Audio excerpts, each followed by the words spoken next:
فلا أقسم بمواقع النجوم وإنه لقسم لو تعلمون عظيم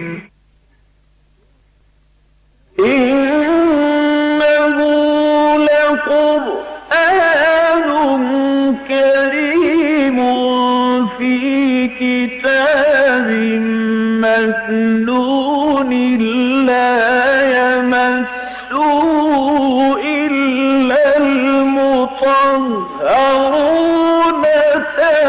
تنزيل من رب العالمين.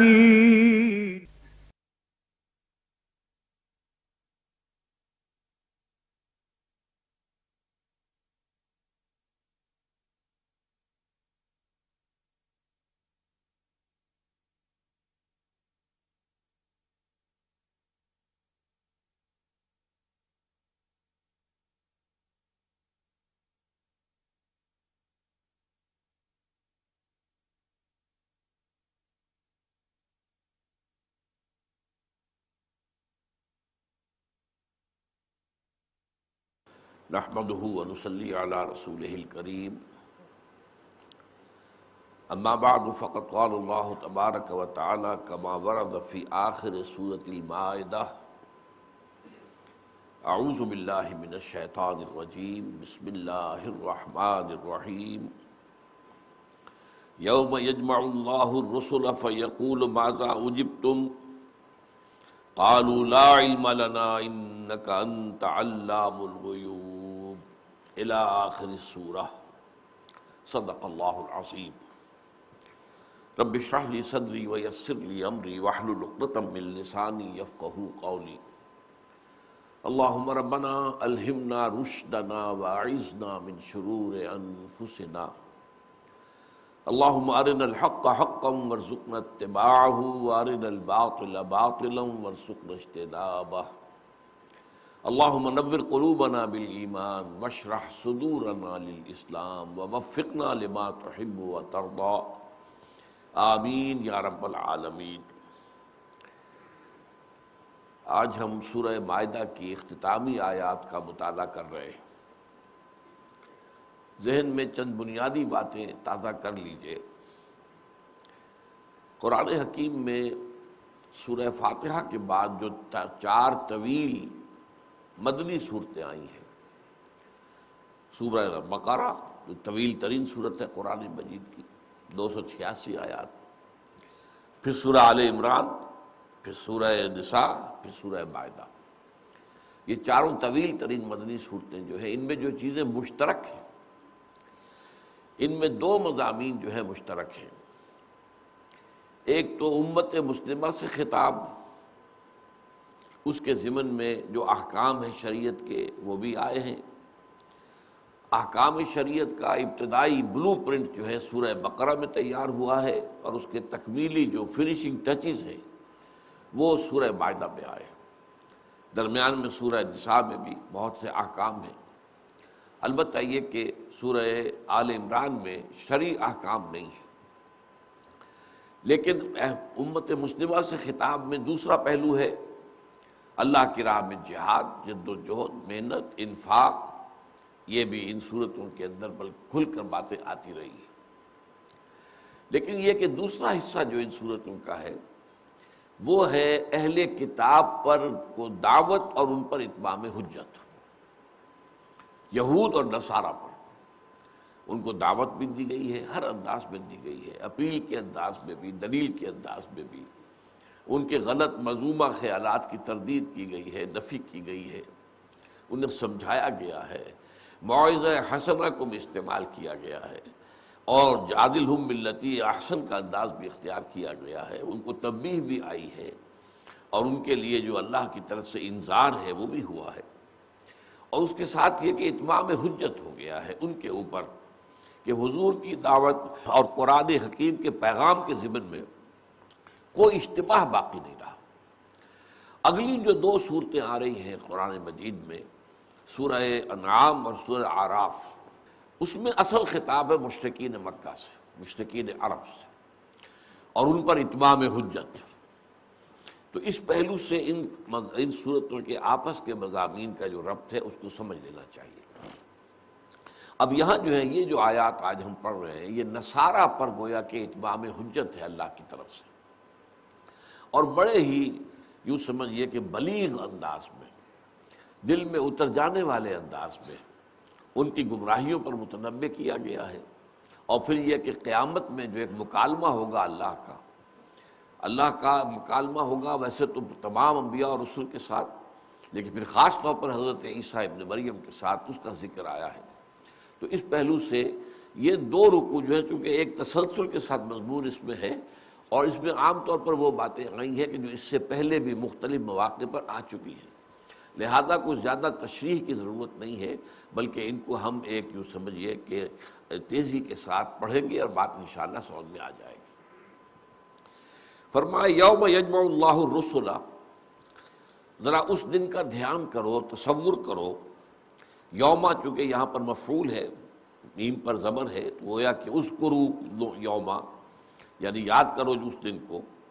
یجمع اللہ الرسل، جس دن کے جمع کرے گا اللہ تعالیٰ رسولوں کو، اور یہاں ظاہر بات ہے کہ صرف رسولوں کو نہیں، رسولوں کی امتوں کو بھی جمع کرے گا۔ وہاں رسول جو ہیں گواہی دیں گے کہ اے اللہ، تیرا جو دین، تیری دعوت، تیرا پیغام جو ہم تک آیا تھا اپنی قوموں کے لیے، ہم نے انہیں پہنچا دیا تھا۔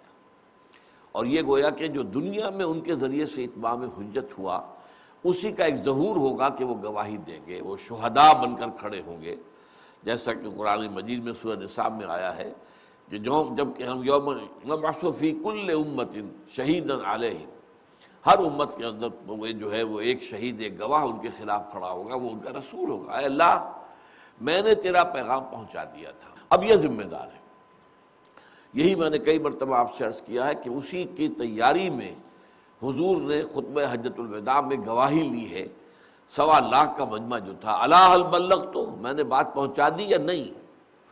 اور پورے اس حاضرین کے مجمع نے بیک زبان یہ کہا کہ انا نشہد انک قد بلغت الرسالۃ وادیت الامانۃ ونصحت الامۃ وکشفت الغمۃ۔ ہاں حضور، ہم گواہ ہیں کہ آپ نے حق رسالت ادا کر دیا، حق امانت ادا کر دیا۔ جو بات آپ کے پاس آئی تھی وہ امانت تھی، وہ ہمارے لیے اللہ نے بھیجی تھی، آپ نے وہ امانت ہم تک پہنچا دی، اور آپ نے امت کی خیر خواہی کا حق ادا کر دیا، اور آپ نے تاریکیوں کے، گمراہیوں کی تاریکیاں جو ہیں ان کے بادل جو ہیں چھانٹ دیے۔ پھر اس کے بعد آپ نے انگشت شہادت اٹھائی ہے، پہلے آسمان کی طرف پھر لوگوں کی طرف اشارہ کیا، اللہم اشہد، اللہم اشہد، اللہم اشہد، 3 مرتبہ، اے اللہ تو بھی گواہ رہے، یہ مان رہے ہیں کہ میں نے پہنچا دیا۔ تو یہ جو اجتماع ہوگا قیامت کے دن، تمام انسان حاضر ہوں گے، جیسے کہ عالم ارواح کے اندر جب ہماری سب لوگوں کی روحیں موجود تھیں تو ہم سے عہد لیا گیا تھا، الستو بربکم قالوا بلی۔ اس وقت جو ہے ہمارے اجساد نہیں تھے، جسم نہیں تھے، ابھی صرف عالم امر کی جو ہے تخلیق یا تکوین ہوئی تھی، صرف ارواح انسانی اور فرشتے، وہ بھی روح ہیں، اسی لیے حضرت جبرائیل کو الروح الامین کہا گیا، روح القدس کا، وہ بھی روح ہے۔ تو ارواح جو ہیں انسانی اور فرشتے، یہ تو یوں سمجھیے کہ آپس میں بھائی بہن ہیں یا بہنیں ہیں، جو بھی چاہیں آپ کہہ دیں، کہ ان کا مادہ تخلیق ایک ہی ہے، نور سے تخلیق کی گئی، یہ جو ارواح ہے انسانی اور جو ارواح ہیں ملائکہ کی شکل میں۔ تو اس وقت ہم سب کے سب حاضر تھے، قیامت کے دن پھر سب کے سب حاضر ہوں گے۔ چنانچہ سورہ کہف میں کہا گیا ہے، لقد جئتمونا کما خلقناکم اول مرہ، آ گئے ہو نا ہمارے پاس جیسے کہ ہم نے تمہیں پیدا کیا تھا پہلی مرتبہ۔ پہلی پیدائش صرف عالم ارواح میں تھی، دوسری پیدائش اس عالم مادی میں ہوئی ہے۔ اس عالم مادی میں ترتیب علیحدہ ہے، باپ کے بعد بیٹا، بیٹے کے بعد پوتا، پوتے کے بعد پڑ پوتا، نسل کے بعد دوسری نسل، پھر اگلی نسل۔ لیکن یہ کہ وہاں کیا تھا، سب کے سب جمع، اور وہاں پھر ہوں گے قیامت کے دن سب کے سب جمع۔ تو اس میں ایک خاص سوال جواب جو ہے رسولوں سے ہوگا۔ یوم یجمع اللہ الرسل فیقول ماذا اجبتم، پھر اللہ تعالیٰ فرمائے گا کہ آپ کو کیا جواب ملا، آپ کی قوموں نے آپ کی دعوت پر کیا رد عمل ظاہر کیا۔ قالوا لا علم لنا انک انت علام الغیوب، وہ کہیں گے کہ پروردگار ہمیں معلوم نہیں، یقیناً تو ہی ہے سب کچھ جاننے والا، تمام غیبوں کا علم رکھنے والا۔ اب اس میں ایک نقطہ پوشیدہ ہے جو ذرا تدبر سے سامنے آتا ہے کہ رسولوں کی زندگیوں میں جو بھی جواب دیا ہے ان کی قوموں نے، جو رد عمل وہ تو ان کے علم میں تھا، لیکن امت تو ایک لمبی شے ہے نا، اس کی تاریخ ہوتی ہے۔ حضرت مسیح کی امت کی 600 برس تاریخ تھی، حضور کے اور حضرت مسیح کے درمیان 600 برس کا فاصلہ ہے۔ حضرت موسیٰ اور حضرت عیسیٰ کے درمیان 1400 برس کا فاصلہ ہے۔ پھر حضور صلی اللہ علیہ وسلم کے بعد اور اب ہمارا جو ہے آپ کو معلوم ہے کہ 1400 برس بیت چکے ہیں، کہ بعد میں امتیں کیا کرتی رہی ان کے بارے میں وہ کہے گے کہ ہمیں معلوم نہیں۔ ابھی آگے آ جائے گا کہ جب تک ہم ان کے مابین تھے، ہم نگران تھے، ہم موجود تھے، تو کسی غلطی پر ہم ٹوک دیتے تھے، منع کر دیتے تھے، ان کو جو ہے ان کی اصلاح کر دیتے تھے۔ جب ہمیں تو نے موت دے دی، ہمیں اٹھا لیا، تو اب اس کے بعد انہوں نے کیا کیا یہ تو ہی جانتا ہے، ہمیں صحیح معلوم نہیں ہے۔ لا علم لنا انک انت علام الغیوب۔ اس قال اللہ، اب یہاں خاص مکالمہ جو شروع ہو رہا ہے حضرت عیسیٰ علیہ السلام کے ساتھ، چونکہ یہاں پر جیسا کہ میں بتا چکا ہوں کہ اصل خطاب جو ہے وہ نصارہ سے، عیسائیوں سے ہے۔ اس قال اللہ یا عیسیٰ ابن مریم، جس وقت کہ کہے گا اللہ تعالیٰ، اگرچہ یہاں صیغہ جو ماضی کا ہے، لیکن یہ کہ میں نے بارہا آپ کو بتایا ہے کہ قرآن مجید میں آخرت کے احوال کا ذکر بھی ماضی کے صیغے میں آتا ہے۔ اتنا یقینی ہے جیسے کہ ہو چکا، ماضی یقینی ہوتا ہے اور مستقبل جو ہے وہ غیر یقینی ہوتا ہے۔ ایک گمان ہے ایسا ہو جائے، ایک گمان ہے ایسا نہ ہو، لیکن یہ کہ قرآن مجید میں احوال قیامت یا احوال برزخ، ان کا ذکر جو ہوتا ہے وہ ماضی کے صیغے میں ہوتا ہے کہ جیسے کہ ہو چکا۔ اس قال اللہ یا عیسیٰ ابن مریم، جبکہ فرمائے گا اللہ اے مریم کے بیٹے عیسیٰ، اذکر نعمتی علیک وعلی والدتک، ذرا یاد کرو میری نعمت، میرا احسان، میرا فضل، میرا کرم جو ہوا تم پر اور تمہاری والدہ پر۔ اذ ایدتک بروح القدس، جبکہ میں نے تمہاری تائید کی، تمہیں مدد پہنچائی، تمہیں سہارا دیا روح القدس کے ذریعے سے، حضرت جبرائیل علیہ السلام۔ یہ میں نے ابھی کہا تھا کہ وہ روح القدس بھی ہے، روح الامین بھی ہے، نزل بہ الروح الامین علی قلبک، تو حضور کے قلب مبارک پر قرآن مجید کو نازل کرنے والے بھی روح الامین ہیں، حضرت جبرائیل۔ اور حضرت جبرائیل کا معاملہ خاص ہے حضرت عیسیٰ علیہ السلام کے ساتھ، کیونکہ انہوں نے ہی پھونک ماری تھی حضرت مریم سلام علیہا کے جسم میں، جس کے نتیجے میں کہ حمل ٹھہرا تھا۔ نفخنا فیہ من روحنا، اور جیسا کہ سورہ تحریم میں آیا ہے، ونفخت فیہ، یہ بھی واحد کے صیغے میں بھی آیا ہے۔ تو اذ ایدتک بروح القدس، پہلی بات تو یہ، تکلم الناس فی المہد وکہلا، تو گفتگو کرتا تھا لوگوں سے جبکہ پگھوڑے میں تھا یا گود میں تھا ماں کی، اور پھر بڑی عمر کو پہنچ کر بھی۔ اب ظاہر بات ہے کہ یہ جو معجزہ ہے یہ میرے علم کی حد تک، میں نے بہرحال تھورولی تو مطالعہ نہیں کیا ہے اناجیل کا، لیکن یہ انجیلوں میں میرے علم کی حد تک مذکور نہیں ہے۔ قرآن مجید نے زیادہ وضاحت کے ساتھ بات بیان کی ہے کہ حضرت مریم سلام علیہا جب بچے کو لے کر آئی ہیں اپنی آبادی میں، تو اور ان کے اوپر ظاہر بات ہے کہ ایک طوفان کھڑا ہو گیا۔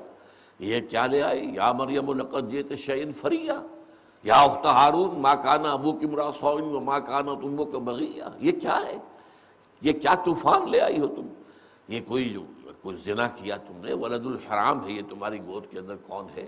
فاشارت الیہ، تو اشارہ کر دیا حضرت مریم نے اس بچے کی طرف۔ قالوا کیف نکلم من کان فی المہد صبیا، تو انہوں نے کہا ہم کیسے بات کریں اس سے، یہ تو بچہ ہے، یہ کیا بتائے گا؟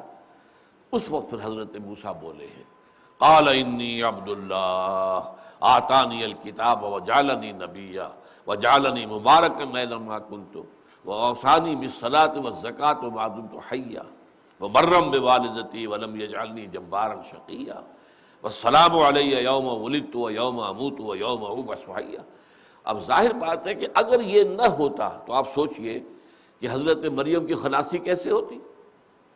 ظاہر بات ہے کہ شادی ان کی ہوئی نہیں تھی، اگرچہ یہودیوں کا کہنا یہ ہے کہ ان کا رشتہ ہو چکا تھا، یوسف نجار ایک بڑھئی تھے یہ یوسف، ان سے یوسف نجار، تو رشتہ ہو چکا تھا، وداعی نہیں ہوئی تھی، نکاح نہیں ہوا تھا، اس سے پہلے ہی انہوں نے آپس میں وہ اختلاط کیا جس کے نتیجے میں حمل ٹھہرا اور حضرت مسیح پیدا ہو گئے۔ یہی وجہ ہے کہ وہ حضرت مسیح کو باسٹرڈ کہتے ہیں، حرامی۔ وہ حلال زادہ نہیں ہے، حرام زادہ ہے، یہ کہتے ہیں، کھل کر کہتے ہیں۔ اور ان کی جرأتوں کا عالم یہ ہے کہ عالم مغرب میں رہتے ہوئے، عیسائیوں میں رہتے ہوئے، اور ان کے وجود کا اس وقت سارا دار و مدار عیسائیوں کی سپورٹ پر ہے، لیکن یہ بات وہ کھل کر کہتے ہیں۔ سن آف مین، تم کہتے ہو son of God, he was son of man, اور مین سے چونکہ شادی تو ہوئی نہیں تھی تو ظاہر بات ہے کہ پھر وہ اس کے بغیر گویا کہ وہ قانونی اولاد تو نہ ہوئی، حلال اولاد تو نہ ہوئی۔ تو قرآن مجید نے اس بات کو جس طرح کھول کر بیان کیا ہے وہ میرے علم کی حد تک انجیل میں نہیں ہے، اور اس میں ظاہر بات ہے کہ سوال اٹھتا ہے پھر کہ کیسے آخر برداشت کیا قوم نے۔ اس معجزے سے بات ثابت ہوتی ہے کہ قوم جو ہے خاموش ہو گئی، اب اس کے بعد وہ کیا بول سکتی ہے؟ اتنا بڑا معجزہ دیکھ لیا انہوں نے۔ وکالن کے اندر بھی ایک بات پوشیدہ ہے کہ حضرت عیسیٰ کا جو ہے زندگی کا معاملہ دنیا میں جب پہلی بار وہ آئے اور پھر آسمان پر اٹھا لیے گئے، وہ کل عمر ان کی 33 برس ہے۔ 30 برس کی عمر میں انہوں نے اپنی دعوت و تبلیغ کا آغاز کیا ہے، اور 3 برس کی صرف منسٹری اسے کہتے ہیں یہ لوگ، یعنی دعوت و تبلیغ جو ہے تو 3 برس کی تھی، اس کے بعد وہ اٹھا لیے گئے۔ تو اس کا مطلب ہے کہولت جسے کہتے ہیں، کہولت جو آتی ہے وہ 40 برس کے بعد آتی ہے، 50-60 اس کو کہیں گے کہولت۔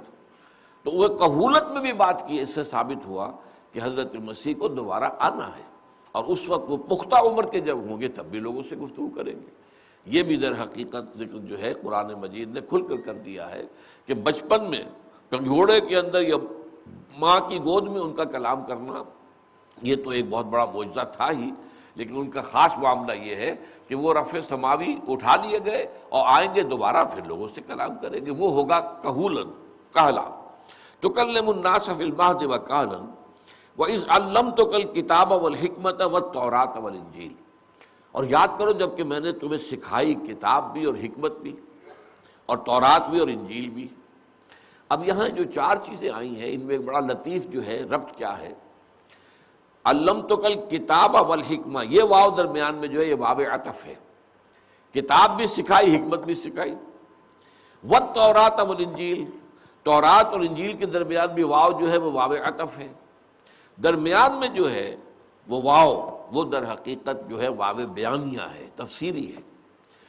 میں نے تمہیں سکھائی تورات بھی اور انجیل بھی، یعنی میں نے تمہیں سکھائی کتاب بھی اور حکمت بھی، یعنی تورات بھی اور انجیل بھی، اس لیے کہ انجیل میں صرف حکمت ہے، احکام نہیں ہے، اور تورات میں صرف احکام ہے، حکمت نہیں ہے۔ یہ قرآن مجید ہے جو جامع ہے احکام اور حکمت۔ یعلمہم الکتاب والحکمہ، قرآن مجید کے اندر کتاب سے مراد اصل میں احکام ہوتے ہیں۔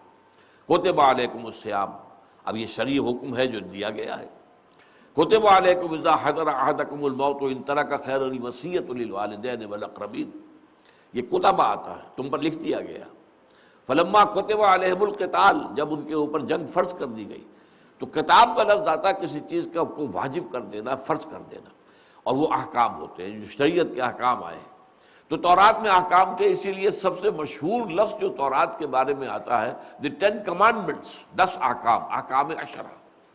حکمت نہیں تھی، وجہ کیا تھی؟ ابھی نوع انسانی اب بحیثیت مجموعی اپنی اس پختگی کو نہیں پہنچی تھی عقل و شعور کے اعتبار سے کہ اسے حکمت کی تعلیم دی جا سکتی۔ حضرت مسیح علیہ السلام کو انجیل دی گئی، وہ سراپا حکمت ہے، اس میں احکام ہے ہی نہیں، اور وہ یہ کہہ کر گئے اپنے ماننے والوں سے کہ تم پر بھی شریعت موسوی لاگو رہے گی، شریعت وہی، کتاب وہی، تورات والی رہے گی، اور البتہ یہ کہ حکمت جو ہے اس کے اندرونی راز جو ہے وہ میں تمہیں سکھا رہا ہوں۔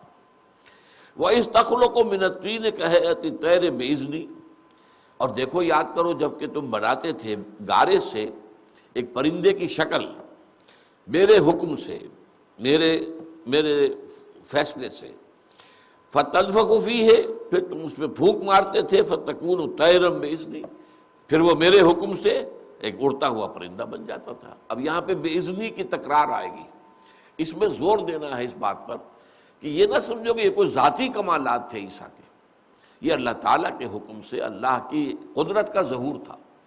جو معجزہ ہوتا ہے وہ اللہ تعالیٰ کی قدرت کا ظہور ہوتا ہے، کسی نبی اور رسول کی وہ ذاتی طاقت سے وجود میں نہیں آتا۔ وہ چاہے میں معجزہ دکھا دوں نہیں دکھا سکتا، وہ تو اللہ تعالیٰ کی طرف سے آتا ہے۔ یہ سورہ انعام میں آپ نے پڑھا ہوگا انشاءاللہ، جو بھی آپ نے اس دور میں گزرے ہیں، کہ وہاں بڑے سخت الفاظ آئے کہ حضور کے دل میں اگر یہ خواہش پیدا بھی ہوتی تھی کہ یہ لوگ جو ہیں کہہ رہے ہیں لاؤ دکھاؤ معجزہ، دکھاؤ معجزہ، دکھاؤ معجزہ، تو ان کا منہ بند کرنے کے لیے معجزہ دکھا دیا جائے، اللہ کا فیصلہ تھا کہ نہیں دکھاؤں گا۔ تو بڑی ایک ضیق کے اندر جو ہے حضور کی جان رہی ہے کافی عرصے تک۔ تو اس حوالے سے ان میں سب میں اذنی کا لفظ آئے گا، میرے حکم سے تم نے ایسا کیا۔ وَتُمْرِئُ الْأَكْمَحَ وَالْأَبْرَصَ بِإِذْنِی، اور تم ٹھیک کر دیتے تھے، صحت مند بنا دیتے تھے مادرزاد اندھے کو بھی اور کوڑھی کو بھی میرے حکم سے۔ وَإِذْ تَخْرُجُ الْمَوْتَىٰ بِإِذْنِی، اور جب تم قبر سے نکال باہر کرتے تھے مردہ کو میرے حکم سے۔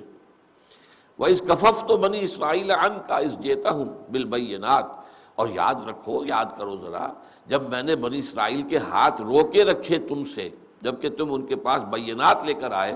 فَقَالَ الَّذِينَ كَفَرُوا مِنْهُمْ إِنْ هَذَا إِلَّا سِحْرٌ مُبِينٌ، تو جو ان میں سے کافر تھے جنہوں نے انکار کیا، کچھ لوگ تو ایمان لائے، کہتے ہیں 72 افراد ایمان لائے، جن میں سے 12 وہ تھے جو ان کے حواری ہیں، جو ہر وقت ان کے ساتھ رہتے تھے مستقل طور پر، گویا کہ صحابہ کے درجے میں جو ہے وہ 12 تھے، باقی ایمان لانے والے 72 تھے، واللہ عالم۔ تو باقی جو لوگ تھے انہوں نے انکار کیا، کفر کیا، انہیں جادوگر قرار دیا، انہیں کافر قرار دیا، انہیں مرتد قرار دیا، انہیں واجب القتل قرار دیا۔ تو اذ کففت بنی اسرائیل کا عنک اذ جئتہم بالبینات فقال الذین کفروا منہم، اور یہ کہا انہوں نے ان میں سے ان لوگوں نے جنہوں نے کفر کیا تھا، ان ھذا الا سحر مبین، یہ معجزے کیا ہیں، یہ تو جادو ہے اور یہ جادوگر ہے اور جادو کرنا حرام ہے، تو یہ حرام کام کا مرتکب ہو گیا ہے، لہذا یہ کافر ہے، مرتد ہے، اس کو قتل کر دو۔ اور یہ آپ کو معلوم ہے کہ حضرت مسیح علیہ السلام کو اللہ نے بچایا، اور عین جب کہ ان کو وہ گرفتار کیا جا رہا تھا تو جو شخص مخبری کر کے لایا تھا فوجیوں کو گرفتار کرانے کے لیے، اس کی صورت بنا دی گئی حضرت مسیح کی سی، اور حضرت مسیح کو اسی وقت فرشتے جو ہے آئے، چھت پھٹی ہے جس وہ کوٹری کے اندر تھے اور عبادت کر رہے تھے، اور انہیں اٹھا کر لے گئے۔ اور وہ شخص سولی چڑھا ہے جس نے غداری کی تھی، جس نے بٹرے کیا تھا، جس نے گرفتار کرایا تھا، جس نے مخبری کرائی تھی، تھا ان کے 12 حواریین میں سے۔ اب یہ ایک علیحدہ مسئلہ ہے، میرے نزدیک وہ شخص بہت مخلص تھا، اصل میں اسے یقین یہ تھا، بلکہ چونکہ وہ تھا ایک تحریک اس زمانے میں چل رہی تھی کہ زیلوٹس کہلاتے ہیں، وہ یہودیوں میں نوجوانوں کی ایک زیر زمین انڈر گراؤنڈ موومنٹ تھی جو کہ رومیوں کے خلاف تھی۔ ان کا سردار تھا باراباس، تو باراباس جو ہے وہ بھی قید میں تھا، اور حضرت مسیح علیہ السلام بھی قید میں، حضرت مسیح کی جگہ وہ اسکاریوٹ بھی قید میں آیا ہے۔ بہرحال وہ جو ہے یہ شخص بھی اسکیریوٹ جو تھا، جیوڈاس اسکیریوٹ، یہ برابا ڈاکو کا ساتھی تھا، اسے وہ ڈاکو کہتے تھے کیونکہ جو باغی تھا رومن امپائر کا۔ اس سے اس نے کہا تھا کہ مجھے یقین ہے کہ اگر مسیح جو ہے اگر پہاڑ سے کہے ٹل جا وہ ٹل جائے گا، اتنا یقین تھا حضرت مسیح پر۔ اس کی خواہش یہ تھی کہ حضرت مسیح قرض کریں رومیوں کو، بد دعا دیں، اگر مسیح ایک مرتبہ بھی بد دعا دے دیں گے رومیوں کو، رومی برباد ہو جائے گا، یہ یقین تھا اس کو۔ اس لیے اس نے پکڑوایا کہ انہیں تکلیف ہو، انہیں مار پڑے، ایسے تو ماننے کو تیار نہیں ہے، یہ جو ہے وہ بد دعا دینے کو تیار نہیں ہے رومیوں کو، پھر جب انہیں پرسنل تکلیف ہوگی تو پھر ظاہر بات ہے کہ ان کے منہ سے بد دعا نکلے گی، اور اس بد دعا کے نتیجے میں رومی برباد ہو جائیں گے، ہم آباد ہو جائیں گے۔ لیکن بہرحال اس کا it was an act of betrayal, حضرت مسیح علیہ السلام کو گرفتار کرانے میں تو وہ شخص ہے کہ جو سولی چڑھا ہے۔ تو حضرت مسیح علیہ السلام کو تو اللہ نے بچائے رکھا۔ وَإِذْ أَوْحَيْتُ إِلَى الْحَوَارِيِّينَ أَنْ آمِنُوا بِي وَبِرَسُولِي، اور یاد کرو جب کہ میں نے وحی کی تھی حواریوں کو کہ ایمان لاؤ مجھ پر بھی اور میرے رسول پر بھی۔ اب یہ وحی کون سی ہے؟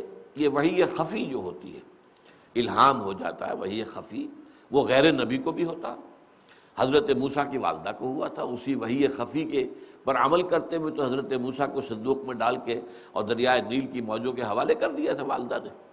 تو یہ وحی جو ہے جیسے کہ آتا ہے، یہ تمام جو اتنی ذی حیات جتنی چیزیں ان سب کو ہوتی ہیں، جو کہا قرآن مجید میں کہ شہد کی مکھی کو اذ اوحینا الی النحل، تو اس حوالے سے یہ وہ وحی ہے، یہ نہیں کہ وہ سب کے سب رسول تھے یا نبی تھے۔ اذ اوحیت الی الحواریین ان آمنوا بی وبرسولی، جبکہ میں نے اشارہ کیا تھا یا دل میں بات ڈال دی تھی حواریین کے کہ ایمان لاؤ مجھ پر بھی اور میرے رسول پر بھی، قالوا آمنا واشہد باننا مسلمون، ان کا ہم ایمان لے آئے اور آپ گواہ رہیے گا اے مسیح علیہ السلام، آپ اللہ کے گواہی دیجیے گا کہ ہم مسلم ہیں، ہم نے اطاعت قبول کر لی ہے۔ اذ قال الحواریون، اب یہاں ایک خاص واقعہ آ رہا ہے ان کا، اور یاد کرو جب کہ کہا حواریین نے یا عیسی ابن مریم، اے عیسیٰ ابن مریم علیہ الصلوۃ والسلام، هل يستطيع ربك ان ينزل علينا مائدة من السماء، لفظی ترجمہ ہوگا کیا آپ کے رب کو یہ قدرت حاصل ہے کہ وہ ہم پر آسمان سے ایک خوان نازل کر دے۔ یہ خوان کیا شے ہوتی تھی؟ جسے دسترخوان ہم کہتے ہیں، جس پر کھانا چنا جاتا ہے۔ تو پچھلے زمانے میں یہ ہوتا تھا میز کے اوپر بیٹھ کر، تو میز کا تو ابھی رواج نہیں تھا، لیکن چوکی سی بنی ہوتی تھی ذرا 6 انچ اونچی، 9 انچ اونچی، اور اس کے ادھر ادھر بیٹھ کے چوکی کے اوپر کھانا رکھ، وہ خوان کہلاتا تھا۔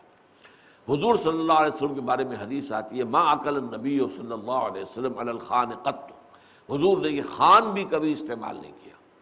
تو وہ خوان جو ہے وہ ایک آسمان سے اتار سکتا ہے آپ کا رب کہ وہ اس کے اندر قال اتقوا اللہ ان کنتم مؤمنین، حضرت عیسیٰ نے کہا اللہ سے ڈرو اگر تم مومن ہو۔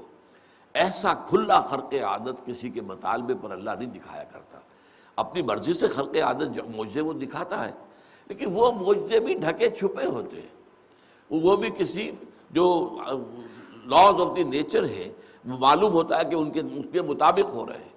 یہ ایک دم جو ہے پوری کی پوری جو ہے اس کو ختم کر دینا اور ننگی ایک جو ہے وہ ایک خرق عادت جو ہے اس کے سامنے لے آنا، یہ جو ہے پھر ایسے معجزے کے بعد اللہ تعالیٰ کی پکڑ پھر بہت سخت ہوتی ہے، پھر بخشا نہیں جاتا، پھر تاخیر نہیں ہوتی، پھر کوئی بھی جو ہے اس قوم کو مزید مہلت نہیں ملتی۔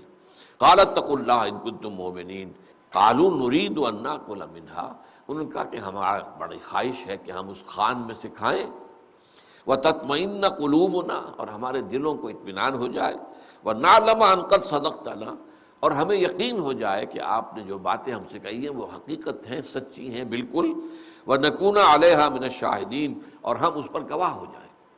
اب یہاں وہ سوال پیدا ہوتا ہے کیا اس سے پہلے انہیں ایمان حاصل نہیں تھا، اطمینان نہیں تھا؟ یہاں یاد کیجئے کہ حضرت ابراہیم نے بھی اللہ سے دعا کی تھی، رب ارنی کیف تحیی الموتیٰ قال اولم تؤمن قال بلی ولکن لیطمئن قلبی۔ جب حضرت ابراہیم نے استدعا کی پروردگار مجھے دکھا دے تو مردوں کو کیسے زندہ کرے گا، فرمایا کہ کیا تم ایمان نہیں رکھتے اے ابراہیم؟ آپ نے پھر عرض کیا میں یقیناً ایمان رکھتا ہوں، ایمان ہے، ایمان بالغیب تو ہے، لیکن یہ کہ میں چاہتا ہوں کہ مجھے وہ یقین کامل حاصل ہو جائے، میرا دل اس کے اوپر بالکل ٹھک جائے، وَلَٰكِن لِيَطْمَئِنَّ قَلْبِي۔ اس کے بعد اللہ تعالیٰ نے وہ سورہ بقرہ کے اندر پورا واقعہ ہے، میں اس کو دہرانا نہیں چاہتا، تو یہاں صرف مثال دے رہا ہوں۔ ایمان تو ان کے اندر پہلے بھی تھا، لیکن اس کے اندر انہوں نے چاہا کہ اتنا اضافہ ہو جائے، اتنی یقین کی کیفیت ہو جائے کہ بالکل پھر اس کے اندر کسی شک و شبے کا کوئی کانٹا چبھا نہ رہ جائے۔ قال عیسی ابن مریم، اب اس پر حضرت عیسیٰ ابن مریم نے دعا کی، اللہم ربنا انزل علینا مائدۃ من السماء، اے اللہ، اے ہمارے پروردگار، ہم پر آسمان سے ایک خوان اتار دے، بھرا ہوا، کھانے سے بھرا ہوا خوان، تکون لنا عیداً، وہ ہمارے لیے جشن کا دن بن جائے، لنا عیداً لأولنا وآخرنا، ہمارے پہلوں کے لیے بھی اور پچھلوں کے لیے بھی، وآیۃ منک، اور وہ آیت بن جائے، نشانی بن جائے تیری طرف سے، ورزقنا وانت خیر الرازقین، اور ہمیں رزق عطا فرما اور تو یقیناً بہترین رزق دینے والا ہے۔ اس پر جو اللہ تعالیٰ کا جواب ہے وہ بہت اہم ہے۔ قال اللہ انی منزلها علیکم، اللہ نے فرمایا ٹھیک ہے وہ تو میں کر ہی دوں گا، میں لازماً تم پر وہ جو ہے خوان اتار دوں گا، فمن یکفر بعد منکم، پھر اس کے بعد بھی تم میں سے اگر کسی نے کفر کا ارتکاب کیا اور ناقدری کی ہماری تعلیم کی، فإنی أعذبه عذابا لا أعذبه أحدا من العالمین، تو پھر میں ان کو وہ عذاب دوں گا جو تمام جہان والوں میں سے کسی کو نہیں دوں گا۔ یعنی اتنا بڑا تم نے مطالبہ کیا ہے، جس طریقے سے یہودیوں نے کہہ دیا تھا حضرت موسیٰ سے ارنا اللہ جہرۃ، ہمیں دکھا اللہ، تو کہتا ہے اللہ سے تیری ملاقات ہوئی ہے، ہمیں بھی دکھانا۔ اور یہ جو ہے اس کے اوپر آپ کو معلوم ہے صاعقہ ان کے اوپر آیا، ان سب کے اوپر موت طاری ہو گئی تھی، پھر اللہ نے انہیں دوبارہ زندہ کیا۔ تو اس طرح کا مطالبہ جو ہے اللہ تعالیٰ کی عام سنت نہیں ہے کہ اس کو مانا جائے، لیکن یہاں اللہ تعالیٰ نے حضرت عیسیٰ علیہ السلام کی درخواست جو ہے وہ چونکہ بہت ہی یوں سمجھیے کہ عاجزانہ درخواست تھی، تو ان کو اللہ نے مان تو لیا۔ انی منزلها علیکم فمن یکفر بعد منکم فانی اعذبہ عذابا لا اعذبہ احد من العالمین، اتار تو میں وہ دوں گا تم پر، ظاہر بات ہے اللہ کی قدرت سے بعید نہیں ہے، لیکن پھر تم میں سے اگر کسی نے کفر کی روش اختیار کی تو اسے پھر وہ عذاب دوں گا جو کسی کو نہیں دوں گا تمام جہان والوں میں۔ اب اس میں یہ ہے کہ آیا وہ خان اترا یا نہیں، اس کا ذکر انجیل میں نہیں ہے اور قرآن میں بھی نہیں ہے۔ ایک امکان یہ ہے، بعض مفسرین نے کہا کہ ہو سکتا ہے کہ اتنی بڑی دھمکی جب اللہ تعالیٰ کی طرف سے آ گئی تو شاید کہ ان کے حواریین نے اپنا وہ تقاضا، اپنی وہ فرمائش واپس لے لی ہو، واللہ عالم۔ لیکن یہ بھی ہو سکتا ہے کہ وہ خان اترا ہو، جیسے کہ الفاظ بڑے وہ ہے یقینی والے ہیں، انی منزلها علیکم، اس میں اصل میں یہ آتا ہے کہ منزل جو ہے یہ اس میں فاعل ہے، اور جہاں اس میں فاعل آتا ہے وہاں بہت تاکید ہوتی ہے۔ تو یہ انی انزلها علیکم اگر فعل کی شکل میں آتا کہ میں اسے نازل کر دوں گا تم پر، تو اس میں وہ تاکید نہ ہوتی۔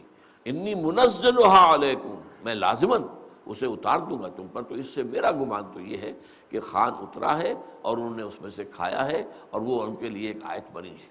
لیکن بہت سے مفسرین کی رائے یہ ہے کہ ہو سکتا ہے، اور یہ ہو سکتا ہے کہ حد تک مجھے بھی اختلاف نہیں، کہ اللہ تعالیٰ کی طرف سے چونکہ اس کے اوپر ناپسندیدگی کا بڑا شدید اظہار ہوا اور پھر دھمکی جو ہے بہت سخت ہے، لہذا اس کے پیش نظر ہو سکتا ہے کہ انہوں نے اپنا وہ مطالبہ یا فرمائش واپس لے لی ہو۔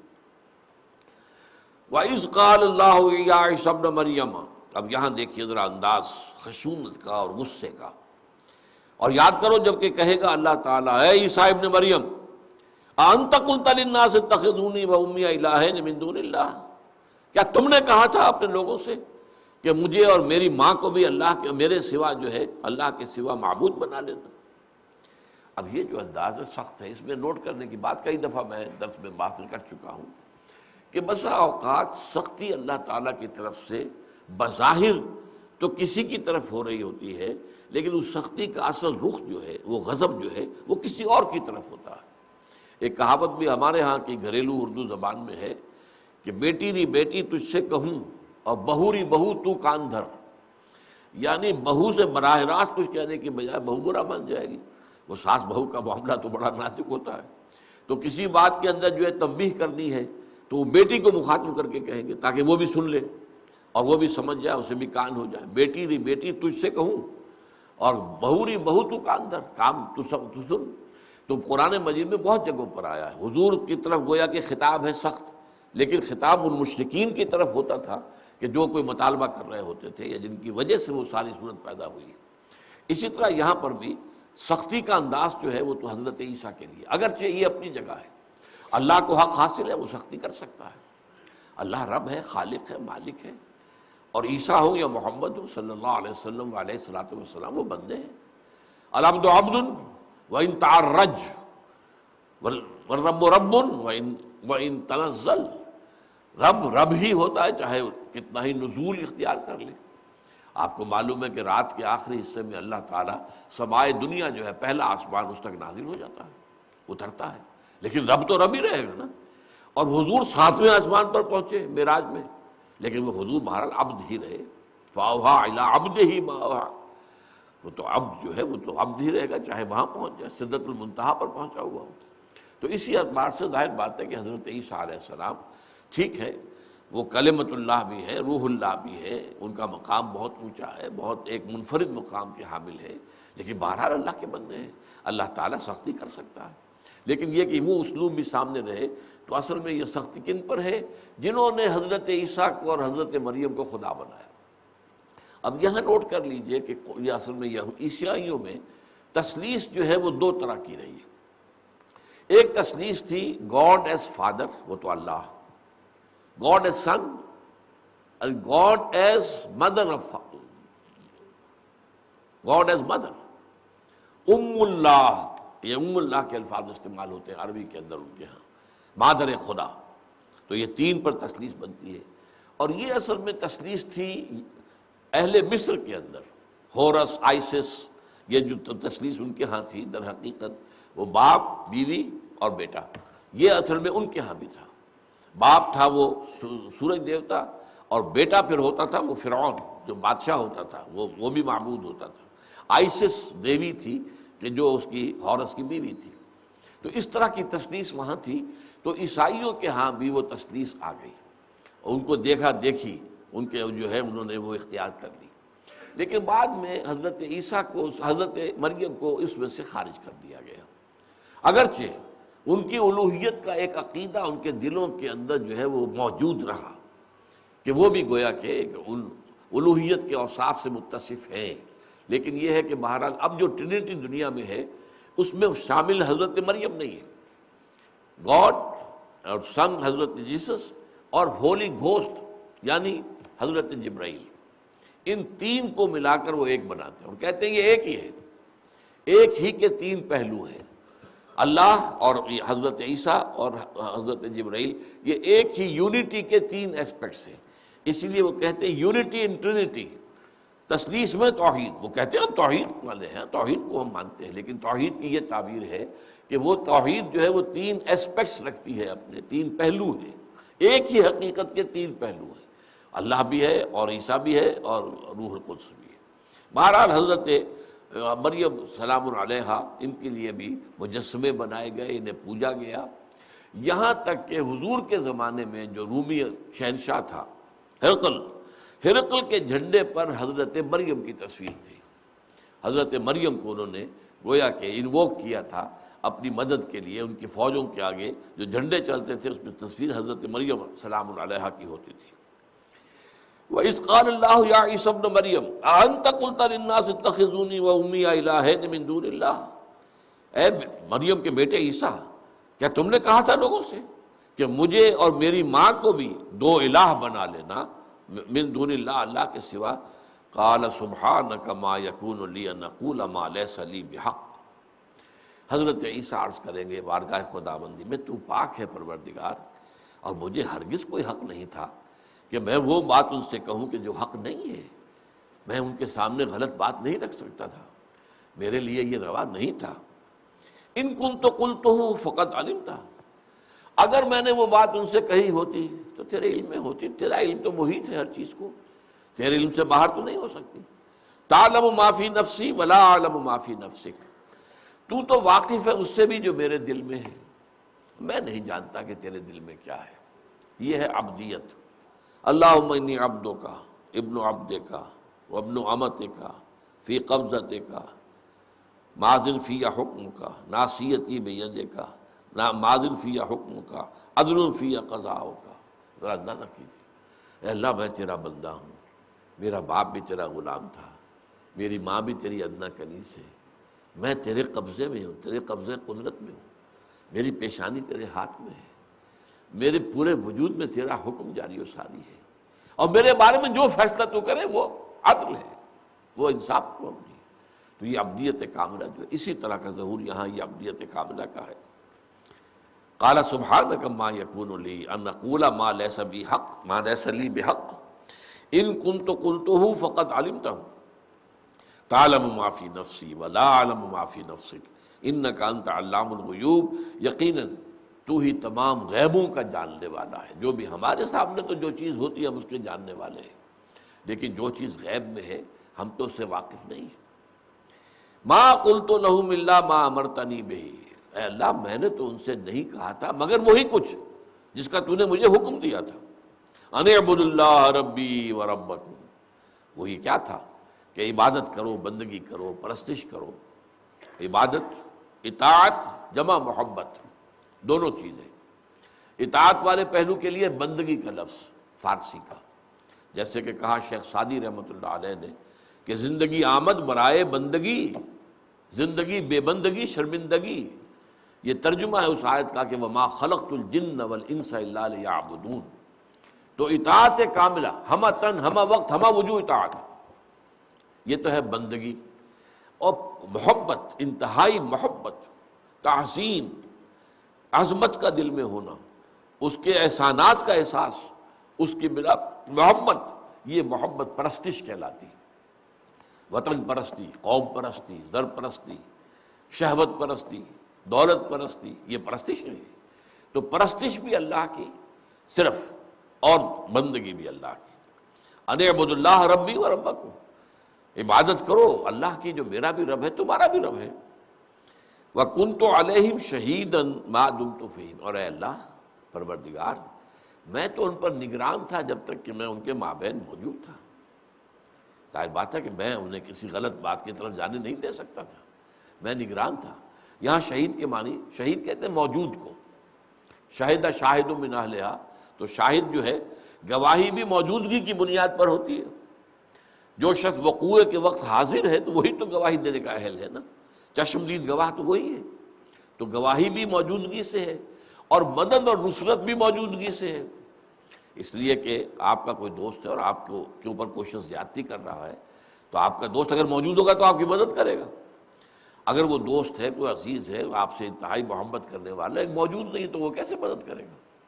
تو اسی حوالے سے پھر وَادْعُوا شُهَدَاءَكُم مِّن دُونِ اللَّهِ، جب سورہ بقرہ میں چیلنج کیا گیا وَإِن كُنتُمْ فِي رَيْبٍ مِّمَّا نَزَّلْنَا عَلَىٰ عَبْدِنَا فَأْتُوا بِسُورَةٍ مِّن مِّثْلِهِ وَادْعُوا شُهَدَاءَكُم مِّن دُونِ اللَّهِ إِن كُنتُمْ صَادِقِينَ۔ تو اے عرب کے لوگوں، اے مشرکین عرب، اگر تمہیں شک ہے اس چیز کے بارے میں جو ہم نے اپنے بندے محمد پر نازل کی ہے، قرآن کے بارے میں، اگر تمہیں شک ہے کہ یہ اللہ کا کلام نہیں ہے، شاید محمد نے خود ہی موزوں کر لیا ہو، جمع کر لیا ہو، جوڑ لیا ہو، تالیف کی ہو، تو اچھا تم بھی ایسی ایک صورت بنا کر لے آؤ اور بلا لو اپنے سارے مددگاروں کو۔ وَادْعُوا شُهَدَاءَكُم مِّن دُونِ اللَّهِ، سارے اب یہاں پہ مددگار کے معنی ہے تو شہید۔ اور ایک تیسرے معنی یہ ہے کہ نگران وہی ہو سکتا ہے جو موجود ہو۔ اب کمرہ امتحان ہے تو اس کے اندر آپ کو معلوم ہے کہ وہ جو ہوتے ہیں موجود وہاں پر، تو وہی لوگ نگرانی کرتے ہیں، کوئی نقل تو نہیں کر رہا، کوئی غلط غیر قانونی حرکت تو نہیں کر رہا۔ تو یہاں نگران موجودگی کے معنی میں ہے اور نگران کے معنی میں ہے۔ وَكُنْتُ عَلَيْهِمْ شَهِيدًا مَا دُمْتُ فِيهِمْ، میں تو جب تک ان کے مابین تھا میں ان کا نگران رہا۔ فَلَمَّا تَوَفَّيْتَنِي كُنْتَ أَنْتَ الرَّقِيبَ عَلَيْهِمْ، تو اس کے بعد تو پھر تو ہی نگران تھا، تجھے ہی ان کی خبر ہے، تجھے ہی معلوم ہے، سب کچھ بات جو ہے تیرے علم میں ہے۔ یہاں توفیتنی کا لفظ پھر آ گیا ہے، جس پر کہ قادیانیوں نے جو ڈیرا لگایا ہے قرآن مجید میں توفی کا لفظ آتا ہے، تو وہ کہتے ہیں دیکھو وفات پا گیا، حضرت عیسیٰ تو وفات پا گئے۔ حالانکہ اگر اس لفظ کی حقیقت پر غور کیا جائے، وفا یوفی کہتے ہیں کسی شے کا پورا پورا لے لینا، اوفا یوفی کسی کا پورا پورا دے دینا، یہ باب افعال، اوفا یوفی ایفاءً، ایفاء عہد، عہد پورا کا پورا کر دینا، پورا کا پورا جوں کا تو، بغیر کبھی بیشی کے۔ اور توفی کسی شے کو وصول کر لینا پورے کے پورے کو۔ اب اس توفی کا اطلاق قرآن مجید میں نیند پر بھی ہوتا ہے، اذ یتوفی الانفس حین موتہا واللتی لم تمت فی منامہا، نیند کو بھی کہا گیا اس لیے کہ شعور انسان کا جو ہے وہ اس کے اندر وہ اللہ تعالیٰ جو ہے وہ قبض کر لیتا ہے۔ آپ کو سوتے ہوئے شعور نہیں ہے اب، یہ اس حوالے سے، اور شعور ہی انسان کی سب سے یوں سمجھیے کہ خلاصہ ہے، لب لباب ہے۔ بے شعور ہو گیا تو وہ انسان کہاں رہا، وہ تو حیوان ہو گیا۔ لہذا اس کو بھی کہا گیا کہ وہ توفی ہے، وہ اللہ پورا لے لیتا ہے۔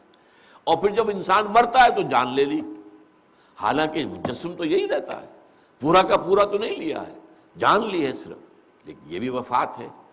لیکن اس کا مکمل اطلاق حضرت مسیح پر ہے، انہیں جان اور جسم سمیت اٹھا لیا گیا، یہ ہے اصل توفی۔ لفظ کا اصل اطلاق جو ہے وہ حضرت عیسیٰ علیہ السلام پر ہوتا ہے بتمام و کمال۔ فلما توفیتنی کنت انت الرقیب علیہم، تو جب تو نے مجھے وفات دے دی تو ظاہر بات ہے کہ جب مجھے اٹھا لیا، مجھے قبض کر لیا، تو پھر تو ہی ان پر نگران تھا۔ وانت علی کل شیء شہید، اور یقیناً تو ہر چیز پر نگران ہے، خبردار ہے۔ ان تعذبہم فانہم عبادک، اے اللہ اب اگر تو انہیں عذاب دے تو وہ تیرے بندے ہیں، تجھے اختیار ہے۔ وَإِن تَغْفِرْ لَهُمْ، اور اگر تو بخش دے، فَإِنَّكَ أَنْتَ الْعَزِيزُ الْحَكِيمُ، تو زبردست ہے، سارا اختیار تیرے ہاتھ میں ہے، کوئی تجھے ہاتھ نہیں پکڑ سکتا، کوئی تجھ پر اعتراض نہیں کر سکتا، تو عزیز ہے، حکیم ہے۔ اب یہ دیکھیے بڑے لطیف پیرائے میں حضرت عیسیٰ علیہ السلام کی طرف سے ایک پلی ہے، گویا کہ اپنی امت کے لیے کسی درجے میں وہ ایک رحم کی درخواست کر رہے ہیں، اگرچہ الفاظ یہ نہیں ہے کہ اللہ انہیں معاف کر دے، ان تعذبہم، اگر تو عذاب دے تو ٹھیک ہے، انہم عبادک، تیرے بندے ہیں، تو جو چاہے کرے، تجھے اختیار کامل حاصل ہے۔ لیکن اگر تو معاف کر دے، وَإِن تَغْفِرْ لَهُمْ فَإِنَّكَ أَنْتَ الْعَزِيزُ الْحَكِيمُ، تو یقیناً زبردست ہے، با اختیار ہے، کمال حکمت والا، تجھے اختیار حاصل ہے۔ تو اس کو ذہن میں رکھیے۔ میں نے بارہا یہ کہا ہے کہ ہمارے اور معتزلہ کے ساتھ بریکٹ کر لیجئے شیعہ، معتزلہ پلس شیعہ اور اس کے ورسس اہل سنت، ہمارے نزدیک اللہ پر عدل واجب نہیں ہے۔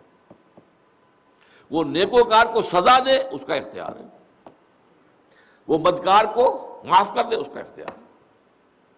یغفر لمن یشاء ویعذب من یشاء واللہ علی کل شیء قدیر۔ وہ بخش دے گا جس کو چاہے گا اور عذاب دے گا جس کو چاہے گا، اور وہ ہر چیز پر قادر ہے۔ یہ ہم جانتے ہیں کہ وہ عدل کرے گا، انصاف کرے گا، یہ اور بات ہے، لیکن اس پر عدل واجب ہے، یہ در حقیقت گویا کہ ایک لمیٹیشن ہو جاتی ہے۔ پھر اس ہستی کے اختیار کے اوپر گویا کہ ایک لمٹ ہے۔ اللہ کا اختیار مطلق ہے، اس کی ہر صفت مطلق ہے، نہ پیدا کنار ہے، اس کے لیے جو ہے کوئی کنارہ نہیں ہے، وہ چاہے تو بخش دے۔ آج اسی کے لیے میں ذرا نوٹ کر کے لایا ہوں، حضرت ابراہیم علیہ السلام نے، یہ سورہ ہود کے اندر پورا واقعہ آیا ہے، تفصیل میں جانے کا تو وقت نہیں ہے، کہ فرشتے آئے ان کے پاس انسانی شکل میں۔ وہ فرشتے اللہ نے بھیجے تھے قوم لوط پر عذاب دینے کے لیے۔ قوم لوط آباد تھی دو شہروں میں، جس کو سدوم اور عمورہ کہتے ہیں۔ یہ جو ڈیڈ سی ہے اس کے ساحل پر یہ دونوں شہر تھے، اور بڑے شہر تھے، بڑا تجارتی مرکز تھا ایک زمانے میں۔ ایسٹ ویسٹ سے جو ٹریڈز روٹ تھا، مشرق سے مغرب کی طرف، یعنی عراق کی طرف سے وہ مصر کی طرف یا مصر سے عراق کی طرف، یہ ایسٹ ویسٹ ہے۔ اور ایک تھا ساؤتھ نارتھ، نیچے یمن سے اور جزیرہ نما عرب سے ہو کر قافلے آتے تھے جو میڈیٹرینین سی پر پہنچتے تھے، اور وہاں پر یورپ سے سامان تجارت آتا تھا، اور وہ میڈیٹرینین کے ساحل پر، شام کے ساحل پر اترتا تھا۔ تو اب پھر اس کے بعد وہ قافلے اپنا سامان ادھر فروخت کرتے تھے، ان کا سامان لے کر واپس آتے تھے۔ تو یہ دو روٹس تھے، نارتھ ساؤتھ اور ایسٹ ویسٹ، اور ان پر، ان کے انٹرسیکشن پر یہ دو شہر آباد تھے۔ تو ظاہر بات ہے کہ ان کو پھر جو ہے بڑی خوشحالی تھی، ان کی قافلوں کی آمد و رفت ہے تو آمدنی ہوتی ہے، وہ لوگ ٹھہرتے ہیں، وہ ظاہر بات ہے وہاں خرید و فروخت کریں گے، کھائیں پیئیں گے، کچھ اور کریں گے، تو اس سے جو ہے ان کے لیے بہت ہی سہولتیں تھیں۔ تو بہت ہی خوشحال یہ دونوں شہر تھے۔ ان پر عذاب آیا ہے تو فرشتوں کو بھیجا ہے، لیکن راستے میں حضرت ابراہیم علیہ السلام کے پاس وہ آئے، اور واقعہ یہ ہے کہ وہ انسانی شکل میں آئے تو حضرت ابراہیم، انہوں نے سلام کیا، حضرت ابراہیم نے بھی سلام کا جواب دیا، پھر فوراً دوڑ کر گئے اور اپنے گھر کے اندر جا کر ایک سالم بچڑا جو ہے وہ گھی میں تلا ہوا وہ لا کے سامنے رکھ دیا، کھائیے۔ اب پچھلے زمانے میں آپ کو معلوم ہے سب سے بڑی خوراک تو گوشت ہی تھی، وہ گوشت جو ہے وہ لا کے رکھ دیا۔ اب ان کا ہاتھ ہی نہیں بڑھ رہا اس کی طرف، تو خوف محسوس ہوا حضرت ابراہیم کو، یہ کون ہے، یہ جو کھانا میرا نہیں کھا رہے۔ یہ وہاں کی روایت یہ تھی کہ دشمن جو ہے وہ اپنے دشمن کو نقصان پہنچانے جب جاتا تھا تو اس کا نمک نہیں چکھ سکتا تھا، نمک چکھ لیا تو پھر تو وفاداری کرنی پڑے گی، پھر تو خیر خواہی کرنی پڑے گی۔ تو حضرت ابراہیم نے سمجھا کہ یہ کوئی دشمن ہے میرے کہ جو مجھے نقصان پہنچانے آئے ہیں۔ تو ان کا کہ نہیں، آپ گھبرائیے نہیں، ہم تو آئے ہیں آپ کو بشارت دینے، بیٹے کی بشارت دینے آئے۔ اب بیٹا کون؟ حضرت اسحاق۔ 87 برس کی عمر تھی حضرت ابراہیم کی جب حضرت اسماعیل پیدا ہوئے حضرت حاجرہ کے بطن سے، اور 100 برس کی عمر تھی، حضرت اسماعیل 13 برس کے ہو چکے تھے جبکہ حضرت اسحاق کی پیدائش ہوئی ہے حضرت سارہ کے بطن سے، جو اصل بیوی تھی ان کی، خاندان سے تھی۔ حضرت حاجرہ کو تو پیش کیا تھا جو اس وقت کا بادشاہ تھا مصر کا، اس نے ہدیتاً پیش کیا تھا، کنیز کی حیثیت سے آئی تھی، اگرچہ شہزادی تھی، وہاں کی وہ غلام نہیں تھی، شہزادی تھی، لیکن ظاہر بات ہے کہ چونکہ وہ منکوحہ نہیں تھی تو وہ گویا کنیز کے طور پر تھی۔ بہرحال تو حضرت اسحاق کی جب خوشخبری دی ہے تو حضرت سارہ جو ہے وہ کہیں پیچھے پردے سے پیچھے سن رہی تھی، انہوں نے 72 مارا اپنے منہ پہ، سر کے اوپر، کہا میں اب اس بڑھاپے میں آلدو وانا عجوز وہذا بالی شیخا، اب میں جنوں گی بچہ جبکہ میں بوڑھی پھوس ہو گئی ہوں اور میرا یہ شوہر جو ہے یہ بھی بوڑھا پھوس ہو گیا۔ تو جب ان کا کہ نہیں آپ گھبرائیں نہیں، اللہ تعالیٰ کی رحمت سے مایوس نہ ہو، یہ اللہ کا فیصلہ ہے۔ اب اس کے بعد پھر الفاظ آتے ہیں فلما ذهب عن ابراہیم الروع، تو جب حضرت ابراہیم کے دل میں سے وہ خوف جاتا رہا جو ان فرشتوں کی طرف سے ہو گیا تھا کہ یہ شاید مجھے کوئی نقصان پہنچانے آئے، میرے دشمن ہیں، وجاءت البشریٰ، اور پھر جو ان کو بشارت حاصل ہو گئی بیٹا ہوگا، بشارت تو ہے اور اللہ کی طرف سے، اللہ کا وعدہ ہے تو ہوگا، جیسے بھی ہوگا، وہ چاہے خرق عادت کہیں اس بڑھاپے میں ہوگا۔ یجادلنا فی قوم لوط، اب اس نے ہم سے جھگڑنا شروع کیا قوم لوط کے بارے میں۔ جب فرشتوں نے بتایا ہم تو جا رہے ہیں قوم لوط کو ختم کرنے کے لیے، عذاب، استحصال، تو انہوں نے کہا دیکھیے میری حیثیت تو نہیں ہے کہ میں پروردگار سے کچھ کہہ سکوں، لیکن یہ کہ اگر ان میں، اس قوم میں، ان شہروں میں 50 راست باز بھی ہوں گے تو کیا پھر بھی میرا رب انہیں برباد کر دے گا؟ انہوں نے کہا نہیں، اللہ کا فیصلہ ہے، 50 بھی اگر ہوئے تو ان پر عذاب نہیں دیں گے۔ اچھا دیکھیے میں پھر جرت کر رہا ہوں، پھر بڑی ہمت کر رہا ہوں، میری حیثیت تو نہیں ہے، لیکن اللہ سے یہ میری درخواست کی، شاید 40 ہوں وہاں پہ۔ فرمایا 40 بھی ہوئے، یہ ساری تفصیل تورات میں، یہ تفصیل قرآن میں نہیں ہے، لیکن یجادلنا فی قوم لوط، ہم سے جدال شروع کیا۔ جدال اسی کو کہتے ہیں بحث مباحثہ، جدال، جادلہم باللتی ہی احسن۔ تو اب یہ جدال ہوتے ہوتے 5 پر لے آئے۔ آپ کو معلوم ہے قرآن مجید میں فما وجدنا فیہا غیر بیت من المسلمین، اس پوری بستیوں کے اندر سوائے ایک مسلمانوں کے گھر کے کوئی اور گھر تھا ہی نہیں، اور اس گھر میں وہ حضرت لوط کا گھر تھا، اور حضرت لوط کی بیوی بھی مشرکہ تھی، بیٹا کوئی تھا نہیں، 2 بیٹیاں تھیں، صرف 3 افراد تھے کل، 5 تک تو اللہ تعالیٰ آ گیا۔ لیکن اللہ نے بعد میں فرمایا یا ابراہیم، اے ابراہیم اعرض عن ھذا، اب چھوڑو اس مسئلے کو، اعراض کرو، انہ قد جاء امر ربک، تمہارے رب کا فیصلہ آ چکا ہے، تمہارے رب کا فیصلہ صادر ہو چکا ہے۔ انہم آتیہم عذاب غیر مردود، اور ان پر تو عذاب آ کر رہے گا جسے کسی صورت لوٹایا نہیں جا سکتا۔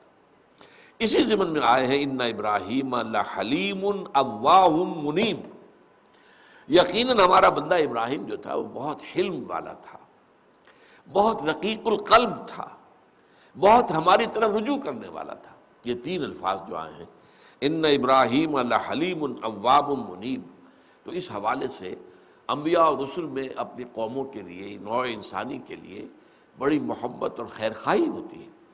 ان کی ساری دعوت و تبلیغ بھی تو خیر خواہی پر مبنی ہوتی ہے، ان کی بھلائی کے لیے، ان کی آخرت کی بھلائی کے لیے، نجات کے لیے۔ خود جو سورہ نساء کی آیت میں 41 میں آیا ہے، جو یہ فرمایا فَكَيْفَ إِذَا جِئْنَا مِن كُلِّ أُمَّةٍ بِشَهِيدٍ وَجِئْنَا بِكَ عَلَىٰ هَٰؤُلَاءِ شَهِيدًا، اے نبی کیسا ہوگا جب ہم ہر نبی کے خلاف ایک گواہ کھڑا کریں گے اور آپ کو گواہ بنا کر لائیں گے ان کے خلاف، آپ کی قوم کے خلاف۔ تو حضور کی آنکھوں سے آنسو روانہ ہو گئے، مجھے اپنی قوم کے خلاف گواہی دینی ہوگی، مجھے پروسیکیوشن وٹنس کا کام کرنا ہوگا، کھڑے ہو پروسیکیوٹر کا، میں کھڑا ہو کر جو ہے گویا کہ اللہ کی عدالت میں پروسیکیوٹ کروں گا۔ تو اس کو اپنی قوم کی جو بھی محبت تھی، اللہم اہد قومی انہم لا یعلمون، وہ تو اب دعائیں کرتے رہے کہ اللہ میری قوم کو ہدایت دے، یہ علم نہیں رکھتے کیا کر رہے ہیں۔ تو اس لیے وہ جو نبیوں اور رسولوں کے اندر اپنی قوموں کے لیے ایک جذبات ہوتے ہیں محبت کے اور رافت کے، تو اس کا ایک اظہار یہاں پر بھی ہو رہا ہے۔ ان تعذبہم فانہم عبادک، اگر تو نے عذاب دے تو وہ تیرے بندے ہیں، تیرا اختیار ہے، جس طرح چاہے عذاب دے۔ جیسے کہ ہم کہتے ہیں یہ میری بکری تھی میں نے ذبح کر دی، تم کون ہوتے ہو پوچھنے والے؟ ایسے ہی عرب میں جو رواج تھا، کوئی شخص اپنے غلام کو قتل کر دے جب چاہے کر دے، کوئی اس سے پوچھ گچھ کرنے والا نہیں، کوئی مقدمہ درج نہیں ہوگا، کوئی پرچہ نہیں کٹے گا، کچھ نہیں ہوگا، اس لیے میرا غلام تھا میں نے قتل کر دیا، میری بکری تھی میں نے ذبح کر دی، تو کوئی مجھ سے پوچھ نہیں سکتا۔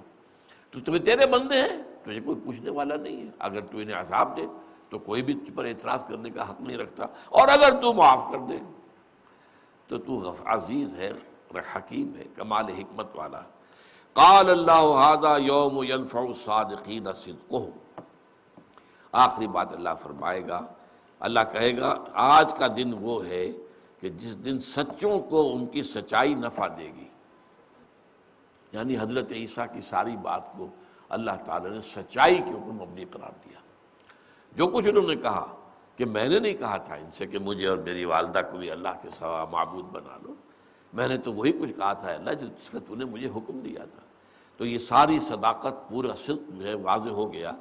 قال اللہ ھذا یوم ینفع الصادقین صدقہم لہم جنات تجری من تحتہا الانہار، ان کے لیے باغات ہیں جن کے دامن میں ندیاں بہتی ہوں گی، خالدین فیہا ابدا، وہ رہیں گے اس میں ہمیشہ ہمیش، رضی اللہ عنہم ورضوا عنہ، یہ سب سے اونچا مقام ہے بندے کے لیے، اللہ ان سے راضی ہو گیا اور وہ اللہ سے راضی ہو جائیں گے، یعنی اللہ اتنا دے گا کہ وہ راضی ہو جائیں گے اور دے گا، اور جیسے جیسے وہاں پر درجات بلند ہوتے جائیں گے اہل جنت کے، اللہ تعالیٰ کا نئی سے نئی نعمتوں کا ظہور ہوگا جس کا انہیں گمان تک نہیں ہوگا۔ آخری نعمت حدیث میں آتا ہے کیا ہوگی؟ وہ دیدار ہوگا اللہ کا، براہ راست دیدار، بالواسطہ تو ایک دیدار جو ہے وہ میدان حشر میں بھی ہونا ہے، وہاں بھی آئے گا اللہ تعالیٰ کا، جا ربک والملک صفا صفا، میدان حشر میں بھی اللہ تعالیٰ نزول فرمائیں گے، آئیں گے، اور جیسے کہ آتا ہے دوسری جگہ پر وَيَحْمِلُ عَرْشَ رَبِّكَ يَوْمَئِذٍ ثَمَانِيَةٌ، اور اللہ کے عرش کو 8 فرشتے جو ہے تھامے ہوئے ہوں گے، اور وہ اللہ تعالیٰ کا عرش نیچے آئے گا اور اللہ تعالیٰ بھی اس پر متمکن ہوں گے، لیکن یہ کہ اِنَّهُمْ عَنْ رَبِّهِمْ يَوْمَئِذٍ لَمَحْجُوبُونَ، جو کفار و مشرکین تھے وہ محجوب رکھے جائیں گے، وہ اللہ کا دیدار نہیں کر سکیں گے، لیکن یہ کہ اہل ایمان تو اِلیٰ رَبِّهَا نَاظِرَةٌ، اپنے رب کی طرف دیکھتے ہوئے ہوں گے، لیکن یہ جو ہے براہ راست کا نہیں ہے، بلکہ لیکن قیامت کے بعد جو بھی ہونا ہے تو جنت کی نعمتوں میں ترقی کرتے کرتے اہل جنت جہاں تک پہنچیں گے تو آخری مقام جو ہے اللہ تعالیٰ کا کھلا دیدار۔ رضی اللہ عنہ ورضوا عنہ ذالک الفوز العظیم، یقیناً یہی ہے بہت بڑی کمائی، للہ ملک السماوات والارض وما فیہن۔